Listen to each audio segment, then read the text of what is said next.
ጊዜ እንደ ቀስት ይወናጨፋል። እንዳያመልጠን መፍቀን ያስፈልጋል። ስለኛ ከጠየቁም ፍጥነትን ከጥራት ጋር አጣምረናል።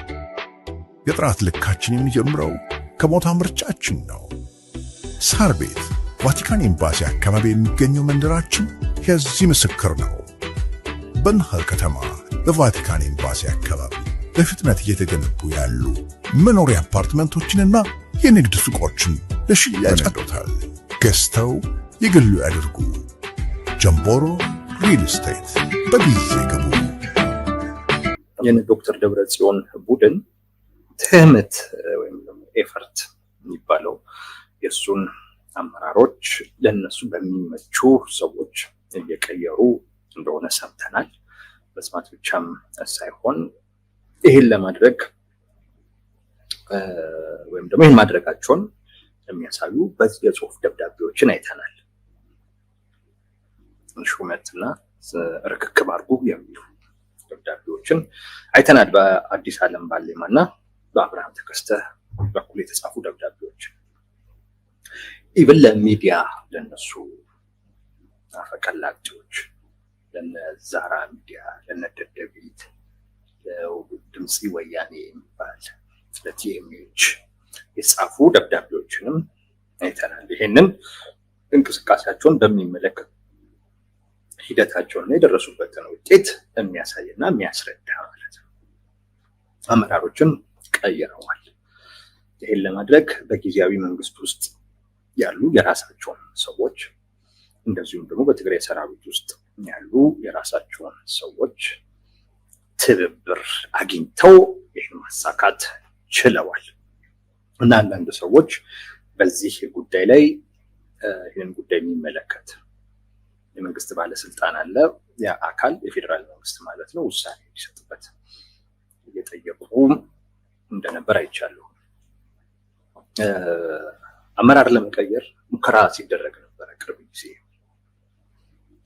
ሙከራ ሲደረግ ነበር አመራር ለመቀየር። ጉባኤ አድርገው ያሉት ሰዎች የነ ጌታቸው ረዳ ሰዎች ናቸው ብለው ያምናሉ።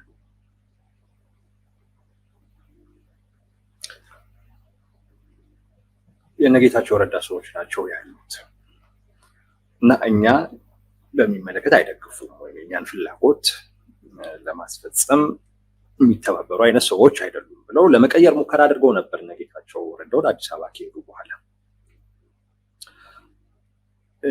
ትንሽ ብጥብጥ ነበረ ስብሰባው ላይ። በወቅቱም ያው ኢንዶመንት ስለሆነ ያንን የሚመለከተው የፌዴራል ባለስልጣን ተወካዮች በቦታው ተገኝተው አይተው ነበር። የስብሰባው ሂደት ልክ ስላልሆነ ውጤቱ ቅቡል አይደለም በእኛ በኩል ብሏል። መታዘብ ስለነበረባቸው ማለት ነው። አይ ቲንክ እንግዲህ ያንን የባለስልጣኑን ምክር ሀሳብ ገፍተው ይመስለኛል አሁን የሚፈልጓቸውን ሰዎች አስቀምጧል። ዋነኛ ዓላማውም ከዚህ በሚያገኙት ገንዘብ ለጦርነት ስራ ማስኬጃ ማዋል፣ ከትዕምት የሚገኘውን ገንዘብና ሀብት ለጦርነት ስራ ማስኬጃ ማዋል ነው እንግዲህ እየተፈለገ ያለው። ለዛ ነው ጦርነቱን የሚደግፉ የራሳችን የሚሏቸውን ሰዎች ቦታው ላይ ያስቀመጡት ማለት ነው። እንግዲህ በዚህ ረገድ ትንሽ መረጃውን የማምነው መረጃ ነው። የመንግስት ባለስልጣን ይመለከተው ማለት ነው የሚለው ነገር ደግሞ ካለ የበለጠ የሚያረጋግጥልን ነው የሚሆነው። ግን የሚለው ነገር ግን መኖር መቻል አለበት፣ የግድ ነው። ሌላኛው እርግጠኛ አይደለሁም። ይሄንን የጌታቸው አሰፋ መድረክ ነው። ይሄን እርግጠኛ አይደለሁም፣ ግን ያ መረጃ አይናቅም ብዬ ነው። እርግጠኛ እንዳልሆን ያደረገኝንም ነገር በኋላ እነግራችኋለሁ። ጥያቄዎቹ ስላሉኝ ነው። አንዳንድ ጥያቄዎች እነሱን መልስ ያስፈልጋቸዋል ብዬ ነው። ስብሰባው ይካሄዳል ተብሎ የሚታሰበው በአሜሪካና በአውሮፓ የሚካሄደውም በሐምሌ ወር ውስጥ ነው። ያንን መድረክ የሚያዘጋጀው ጽምዶ የሚባለው ጥምረት ነው። ይህ ጽምዶ የሚባለው ጥምረት በህወሓትና በሻዕቢያ ሰዎች የተፈጠረ ጥምረት ጽምዶ ይሉታል። መጣመድ እንደማለት ነው። ተጣምረናል እንደማለት አይነት ነገር ነው ሲገባኝ። ይሄ አካል ነው ያዘጋጀው። ስለዚህ በዛ መድረክ ላይ የህወሓት ደጋፊዎች እንደዚሁም የሻዕቢያ ደጋፊዎች ይገኙበታል ማለት ነው። የመድረኩ ዋነኛ ዓላማ የዲያስፖራውን ተሳትፎ ማግኘት ነው። ዲያስፖራውን ማሳተፍ ነው። በምን ሊካሄድ በታሰበው ጦርነት ላይ በዛ ውስጥ ዲያስፖራው በገንዘብ እንደዚሁም በዲፕሎማሲ ረገድ እና ሌሎች አገራቶች በመንግስት ላይ ጫና እንዲፈጥሩ ለማድረግ በፊት ሲያደርግ የነበረውን አይነት እንቅስቃሴ አሁንም እንዲያደርግ ለማግባባት ነው። እንግዲህ በዚህ መድረክ ላይ ነው እንግዲህ የቀድሞ የደህንነት ሹም የነበሩት ሰው እና አሁን ላይ በመንግስት በጣም ተፈላጊ የሆኑ ሰው እና አሁን ትግራይ ውስጥ ያለው ሁኔታ ወደ ጦርነት እንዲያመራ ግንባር ቀደም የሆነ ሚና አላቸው ተብሎ የሚታሰቡት ጌታቸው አሰፋ ይገኙበታል ተብሎ ይጠበቃል ማለት ነው። የኔ ጥያቄ ከዚህ ጋር በተያያዘ እኚህ ሰው እንደዚህ አይነት እንቅስቃሴ ማድረግ የሚችሉበት አይነት ሁኔታ አለ ወይ? የሆኑ ሁኔታዎች ሊኖሩ ይችላሉ፣ ግን አስተማማኝ የሚሉት አይነት ሁኔታ አለ ወይ የሚለው እና ራሳቸውንም ደግሞ በብዙ ረገድ የሚደብቁ ምናምን አይነት ሰውም ስለሆኑ እንደዚህ አይነት ስብሰቦች ላይ የመገኘት ልምድ የላቸውም። አሁን ከየት አመጡት ነው? በእርግጥ አሁን ያለው ሁኔታ እንደ ድሮ አይደለም። እሳቸው እንዲገኙበትም የተፈለገበት ዋነኛ ምክንያት ይመስለኛል በዲያስፖራ ውስጥ ትልቅ መነቃቃት ለመፍጠር ነው። እሳቸውን ብቻ ማየት የሚፈልግ አካል አለ። ለብዙዎች መነቃቃትንም ይፈጥራሉ። ያው የህወሓት ሰዎች እንደ ጀግና ነው የሚያዩት ጌታቸው አሰፋ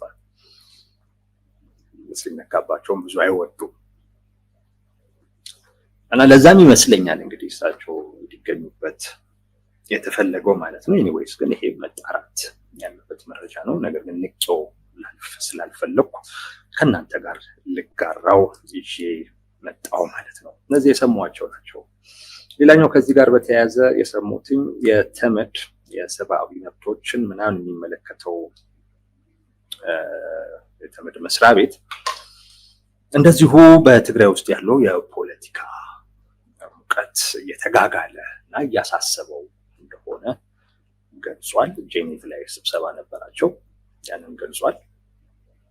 እያሳሰበኝ ነው ብሏል። ሁለቱም አካላቶች ያለውን የተኩስ ማቆም ስምምነት ሊቀጥል በሚችልበት አይነት ሁኔታ ላይ ወደ ውይይት እንዲያምሩ የሚል ሀሳብ ወይም ምክረ ሀሳብ አቅርቧል ማለት ነው። በዛ የተገኘው የኢትዮጵያ መንግስት የወከለ አካል በዚህ ጉዳይ ላይ የኢትዮጵያን መንግስት አቋም አንጸባርቋል። ለፕሪቶሪያ ስምምነት አሁንም ፍላጎት ያለው መሆኑን፣ የሽግግር ፍትህ እንዲሰፍን ዓለም አቀፍ ስታንዳርድን በጠበቀ አይነት መልኩ የሽግግር ፍትህ ሊያሰፍን የሚችል እቅድ ምናምን እንዳዘጋጀ ጭምር ተናግረዋል። እና ይሄ ሌላኛው ሶስተኛው መረጃ ነው።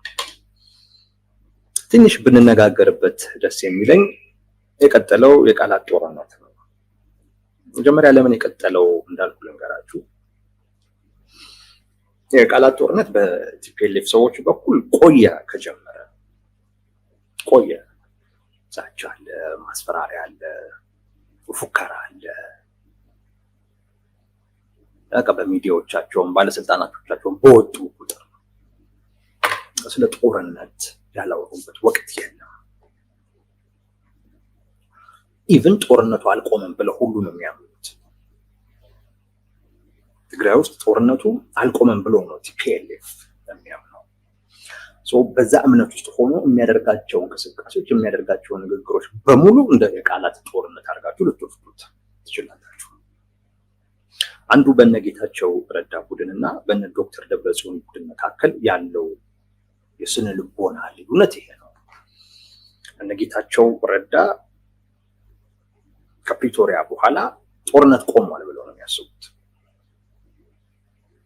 በዘላቂነት ሳይሆን ቢያንስ ተኩሱ ቆሟል እና ዘላቂ የሆነ ሰላም ሊያመጣ የሚችልም ስምምነት ተስማምተናል። እሱን በመተግበር ወደ ነበርንበት ሁኔታ መመለስ አንችልም። አዲስ ሁኔታ ተፈጥሯል ብለው ያምናሉ። እነ ዶክተር ደብረጽዮን ከፕሪቶሪያ በኋላ የጦርነቱ ባህሪ ተቀየረ እንጂ ጦርነት ውስጥ ነን ብለው ነው ያስቡት። የሚያደርጓቸው እንቅስቃሴዎችም ንግግሮችም የቃላት ጦርነት ነው ማለት ይቻላል። ቅርብ ጊዜ ደግሞ በቃ ለይቶላቸዋል። እውነት ለመናገር ሰሞኑን በጣም ለይቶላቸዋል። ማለት ይሄ በሰላማዊ መንገድ ነው የምንንቀሳቀሰው ምናምን ስንል እኮ አይነት ነገር ነው። ሌላም እኮ ማሰብ እንችላለን፣ ወደዛም እኮ ልንሄድ እንችላለን የሚል እንደ ማስፈራራትም ይሁን ምን እንደሆነ አላውቅም። እንደዚህ አይነት ነገር ጀማምረዋል። በእነሱ በኩል የቆየ ነው ልላችሁ ነው። ባይሆን በፌደራል መንግስት በኩል ነበር ቁጥብነት የነበረው። በዚህ ረገድ አንዳንድ ሰዎች ደስተኛ አይደሉም። ለምን ሁለቱንም እኩል አታይም፣ ወደ አንዱ የወገንክ ትመስላለህ የሚሉ ሰዎች አሉ።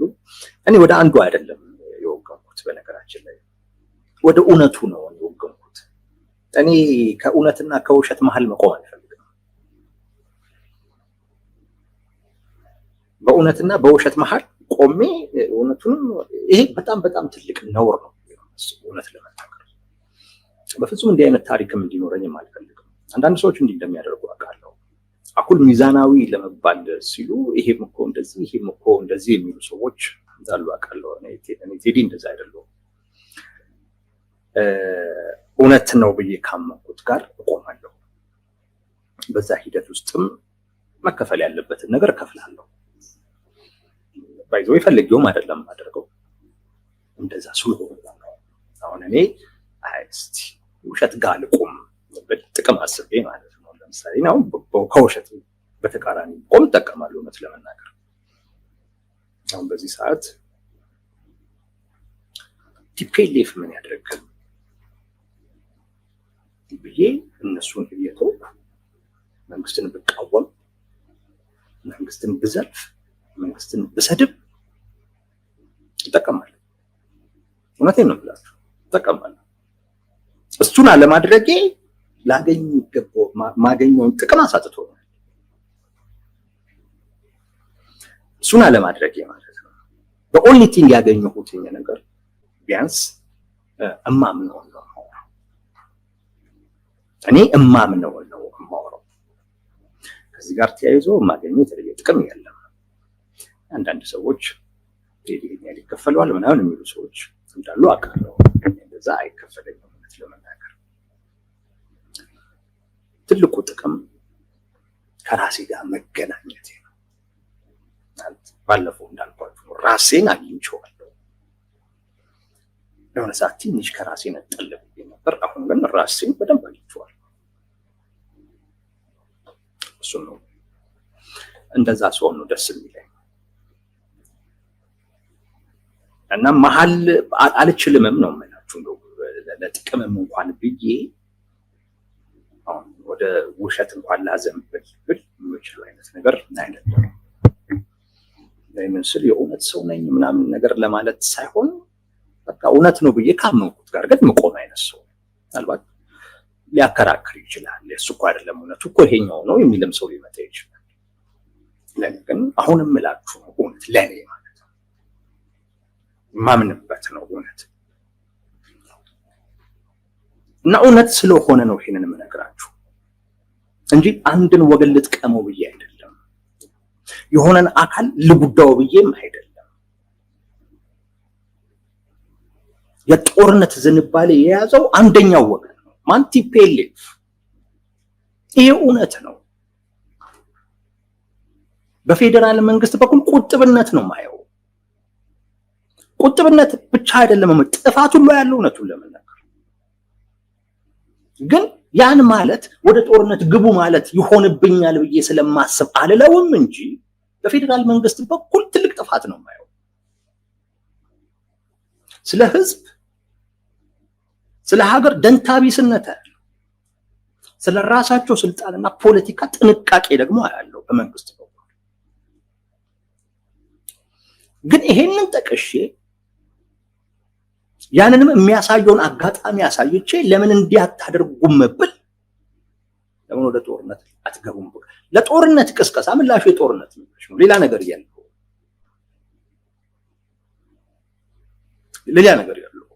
እና በዚህ ረገድ እንደውም ተቆጥቧል ብቻ ሳይሆን ኢቭን መንግስታዊ ኃላፊነቱንም ትቱታል። ግን እኔ በዚህም ልወቅሰው አልፈልግም። ምክንያቱም ይሄን እንዴት ተውክ ብሎ መንግስትን መውቀስ ተመሳሳዩን መልስ እና ወደ ጦርነት የምትገቡበትን ሁኔታ አፍጥኑት ማለት ስለሆነ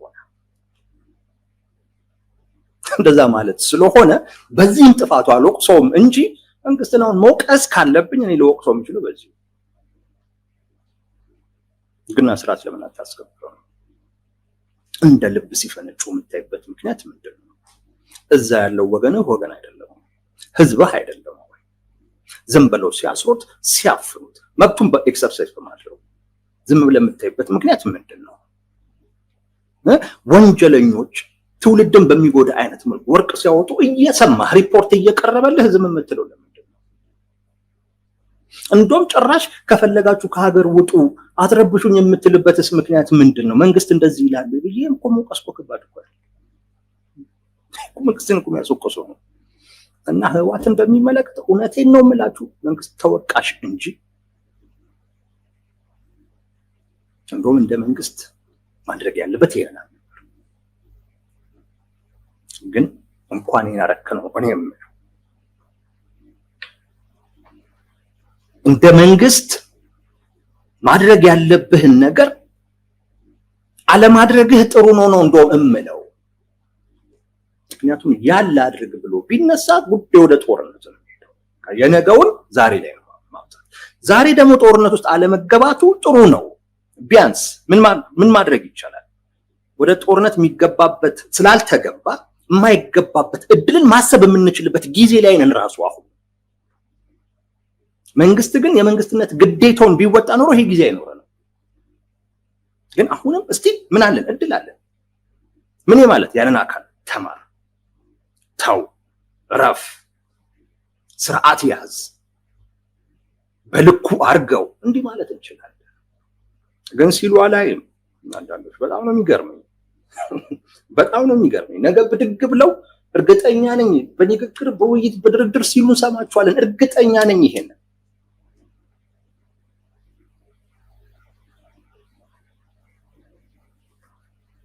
ሰላም ፈላጊ የሚያደርግህ ጦርነትን ስለተጠየፍክ ብቻ አይደለም። እሱን መጠየፍ አንድ ነገር። ጦርነት ሁለቱም አካላት ስለፈለጉ የሚገቡበት አይደለም። አንዱ ስለፈለገ አንዱ ስለተገደደ የሚገባበት። አንዱ የሚገደድበት ጫፍ ላይ እስኪደርስ ድረስ እየፈለገ ያለውን አካል ተው ማለት ትክክለኛው የሰላም ፈላጊ ሰው ተግባር እሱ ነው።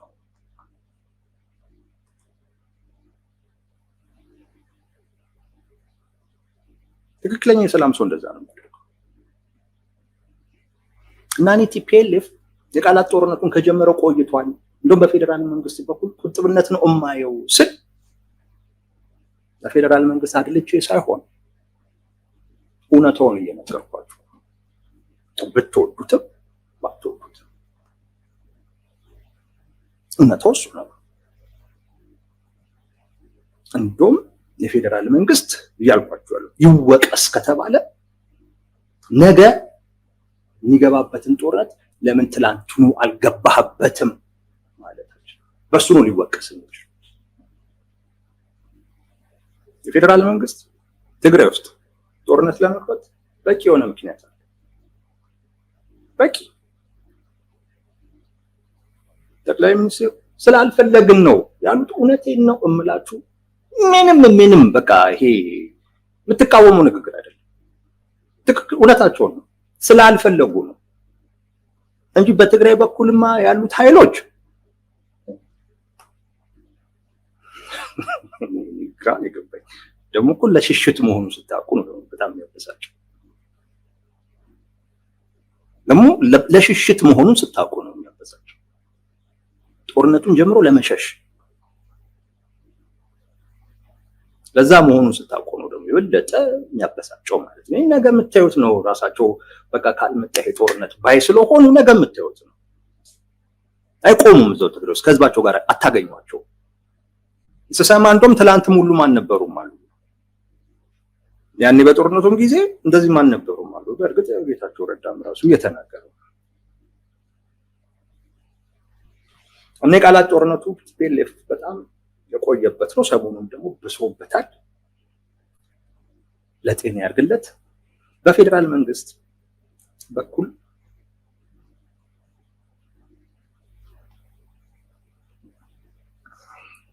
የጠቅላይ ሚኒስቴሩን የባለፈው ንግግር እንደ አንድ የቃላት ጦርነት አድርጌ ወስጄዋለሁ። ኦፍኮርስ ማስጠንቀቂያም ነው።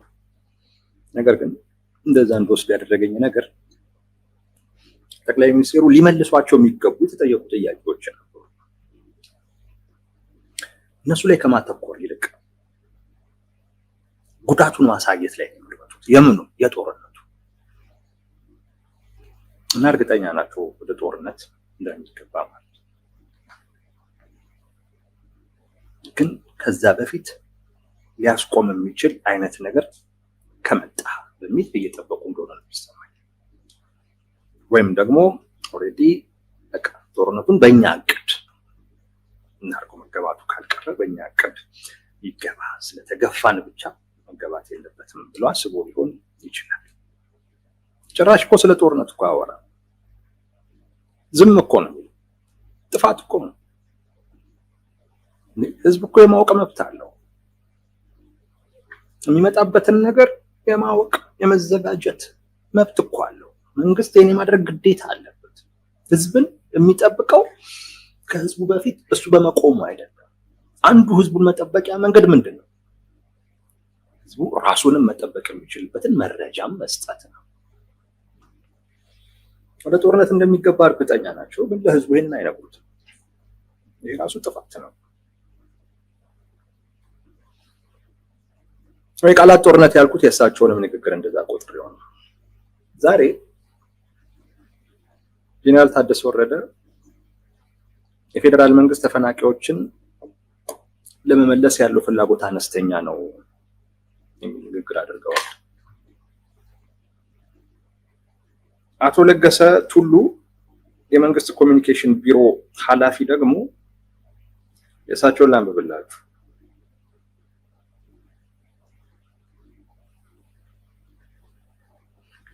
በትክክል የቃላት ጦርነት ውስጥ መግባታቸውን የሚያሳየው ይሄ ንግግር ነው።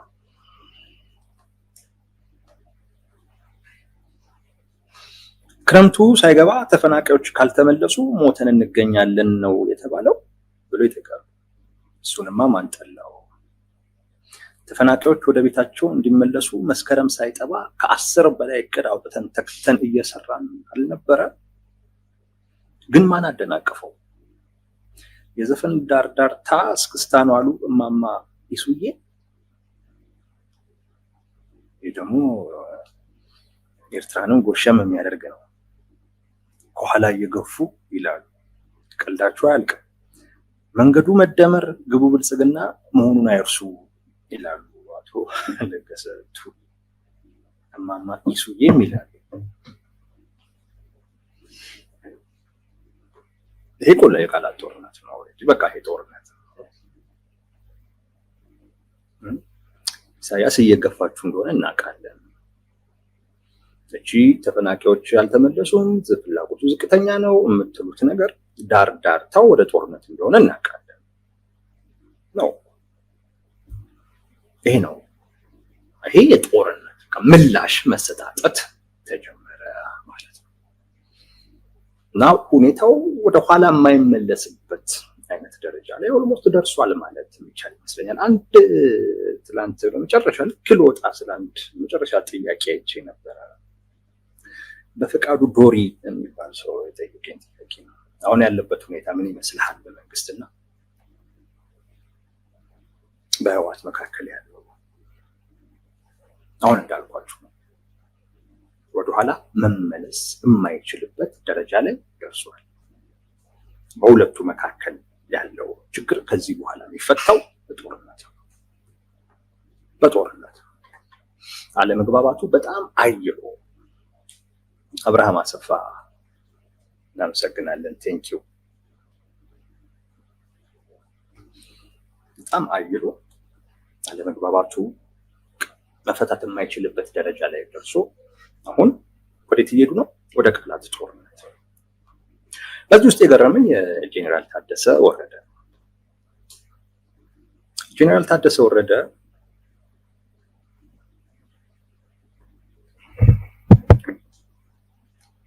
ምን እንዳሰሉ አላቅም። ነገር ግን ጠቅልለው ወደ ዶክተር ደብረጽዮን ገብተዋል ማለት ይቻላል። የፌዴራል መንግስት ፍላጎቱ ዝቅተኛ ነው አሉ። በምን አወቁ? ለመመለስ ሞክረዋል።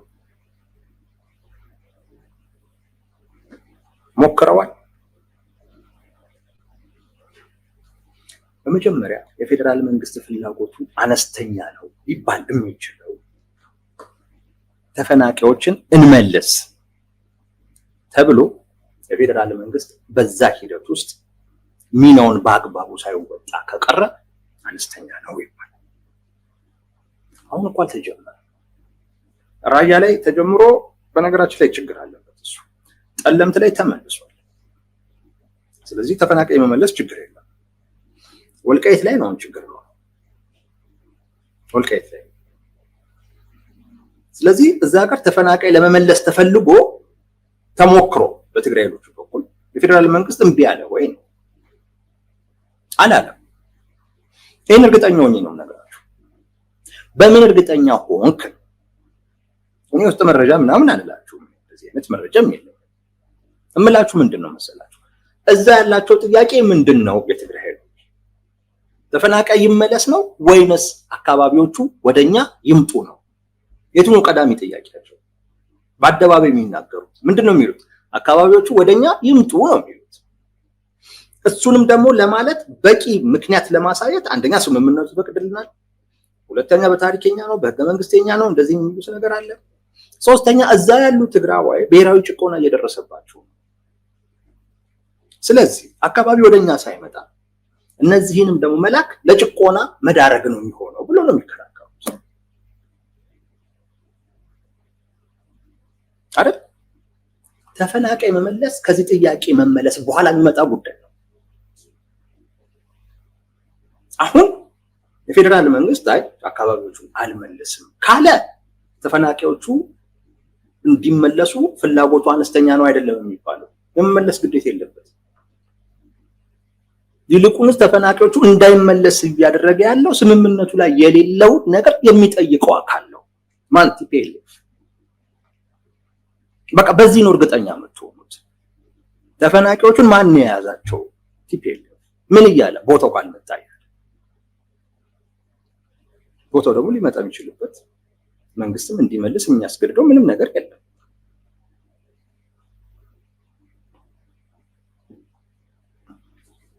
ሶኬት አምጥተውት ጄኔራል ታደሰ ወረደ የፌዴራል መንግስት ፍላጎቱ ዝቅተኛ ነው ያሉት ኬት አምጥተውት ጠቅልለው መግባታቸውን የሚያሳይ ያ ኃይል ግን ጄኔራል ታደሰ ወረደ አይቅ ቴዲ ምን አለ ትሉኛላችሁ? ጄኔራል ታደሰ ወረደ የሚመቱ አካል ናቸው። የሚመቱ ስላችሁ በሌላ አይነት መልኩ ሳይሆን ከፕሬዝዳንትነት ያነሷቸዋል፣ ከወታደሩም አመራርነት ያነሷቸዋል። ቲፒኤልኤፎች አሁን ያሉበት ደረጃ ማንንም እንዳያምኑ ያደርጋል። ማንንም አያምኑ ከራሳቸው ውጭ። ያቺ ስብስብ ያቺ ቲም ከነሱ ውጪ ሌላ ሰው አያምኑ። በነገራችን ላይ ውሳኔውም በእነሱ ብቻ ነው የሚወሰነው። ሌላ ሰው አያምኑ። ያሉበት ሁኔታ ማለት የመጨረሻው አማራጭ ላይ ነው ያሉት። ወይ መጥፋት ነው ከዚህ በኋላ ያላቸው አማራጭ። የመጨረሻው መዳኛ መንገዳቸውን ነው እየሞከሩ ያሉት። በጥብቅ ሚስጥር መመራት አለበት። ተከፋፍለዋል፣ ያን ይገነዘባሉ። የህዝብ ድጋፍ አጥተዋል፣ ያን ይገነዘባሉ። ስለዚህ ከዛች ቲም ውጪ ነው የምላችሁ ማንንም አያምኑ። ወሳኝ ቦታዎችን ራሳቸው መያዝ አለባቸው። ጄኔራል ታደሰ ወረደ ደግሞ የሚታመኑ ሰው አይደለም። ከዚህ ቀደም ይሄም ያም አይጠቅምም እያሉ ሁለቱንም እያሳጡ ብቸኛ አማራጭ ሆነው ለመምጣት ባደረጉት ጥረት ነው ወደፊት የመጡት። ሷም መጣጣቸውንም ያውቃል። ምን አስልተው እንደሆነ አላውቅም ወደዛ ያዘነበሉ ያሉት። ያም የሚቀበላቸው አይደለም፣ መጥፊያቸው ነው የሚሆነው። ከወታደርነት አመራርም በዚሁ ከጊዜያዊ ፕሬዝዳንትነቱም ያነሷቸዋል። ያሰሉት ስሌት ምን እንደሆነ አይገባኝም፣ ወደፊት እናየዋለን። ነገር ግን ኦልሬዲ ወደ ቃላት ጦርነት ሁኔታው ተሸጋግሯል። የኢትዮጵያ መንግስት የቲፒኤልኤፍን እንቅስቃሴ ከሻዕቢያ ጋር አያይዞ እንደሚያየው ሌላኛው ምስክር አሁን ያነበብኩላችሁ የአቶ ለገሰ ቱሉ ዶክተር ናቸው፣ አላውቅም ከሆኑ ይቅርታ፣ የእሳቸው ጽሁፍ ምስክር አለው። ኢሱ እየገፋ ይላል። ከጀርባችሁ ማን እንዳለም እናውቃለን አይነት ነገር ነው። ጦርነቱ በዋናነት ከማን ጋርም እንደሚሆን ምልክት ሰጥ ሆኖ አግኝቼዋለሁ። ጊዜ እንደ ቀስት ይወናጨፋል፣ እንዳያመልጠን መፍቀን ያስፈልጋል። ስለኛ ከጠየቁም ፍጥነትን ከጥራት ጋር አጣምረናል። የጥራት ልካችን የሚጀምረው ከቦታ ምርጫችን ነው። ሳር ቤት ቫቲካን ኤምባሲ አካባቢ የሚገኘው መንደራችን የዚህ ምስክር ነው። በንሃር ከተማ በቫቲካን ኤምባሲ አካባቢ በፍጥነት እየተገነቡ ያሉ መኖሪያ አፓርትመንቶችንና የንግድ ሱቆችን ለሽያጭ አድርገውታል። ገዝተው የግሉ ያድርጉ። ጀምቦሮ ሪል ስቴት። በጊዜ ግቡ።